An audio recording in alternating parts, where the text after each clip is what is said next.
প্রিয় ভাই বোনেরা, বিএনপি বাংলাদেশ জাতীয়তাবাদী দল হচ্ছে সেই রকম একটি দল যাদের পরিকল্পনা রয়েছে আগামী দিনে দেশকে কিভাবে পরিচালনা করবে। কারণ কারণ এই দলটিরই অতীত অভিজ্ঞতা রয়েছে কিভাবে দেশে খাদ্য উৎপাদন দ্বিগুণ করতে হয়। কারণ বিএনপি নামক দলটিরই অভিজ্ঞতা রয়েছে কিভাবে জেলায় জেলায়, উপজেলায়, গ্রাম পর্যায়ে, ইউনিয়নে রাস্তাঘাট নির্মাণ করতে হয়। কারণ বিএনপি নামক দলটিরই অভিজ্ঞতা রয়েছে কিভাবে শিক্ষার আলো এদেশের সন্তানদের কাছে পৌঁছে দিতে হয়। কারণ বিএনপি নামক দলটিরই অভিজ্ঞতা রয়েছে কিভাবে বাংলাদেশের মানুষকে নিরাপদ রাখতে হয়, আইন শৃঙ্খলা পরিস্থিতিকে কঠোর হাতে নিয়ন্ত্রণ করতে হয়।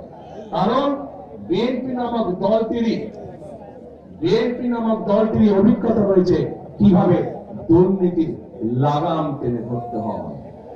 প্রিয় ভাই বোনেরা, আপনারা নিশ্চয়ই পত্র পত্রিকায় দেখেছেন এই মুহূর্তে একটি রাজনৈতিক দল যেই স্বৈরাচার পালিয়ে গিয়েছে সেই স্বৈরাচারের মুখের ভাষা ব্যবহার করছে বিএনপির বিরুদ্ধে।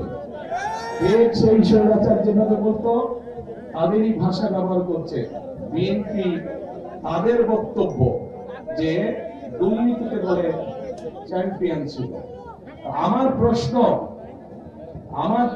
2001 থেকে 2006 সাল পর্যন্ত তাদেরও তো দুজন সদস্য বিএনপির সরকারে ছিল না?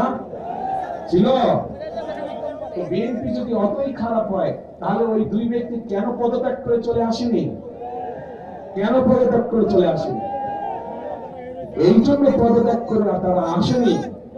তারা সরকার এবং তারা ভালো করেই জানতো যে খালেদা জিয়া কঠোর হস্তে দুর্নীতি দমন করছে, এবং যেই দলটি এখন এই কথা বলছে তাদের যে দুই সদস্য বিএনপি সরকারের অংশ ছিল তারা ভালো করেই জানতেন যে খালেদা জিয়া দুর্নীতিকে প্রশ্রয় দেয় না।